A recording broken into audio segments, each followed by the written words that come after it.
bir banda savol javob bo'lib jannatga loyiq ko'rilibdi-da. Jannat eshigini tagiga borib, hadi maloikalardan bir narsa so'rab, ular javob berib, hadi tortishayotganmiz. Alloh taolo so'rabdi. Roviylar rivoyat qiladida buni. Banda nima deyapti?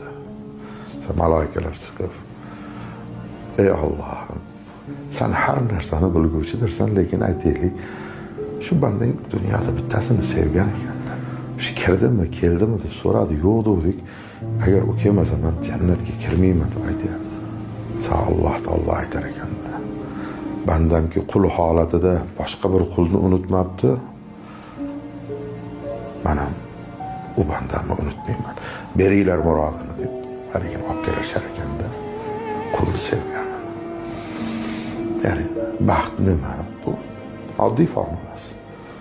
Shunday sevinki, shundayini sevinki, siz jannatning eshigiga borsa, siz bo'lmasangiz u jannatga kirmayman desa. Va o'zingiz ham shunday sevinki, jannatning eshigiga borganingizda u bo'lmasa men ham jannatga kirmayman.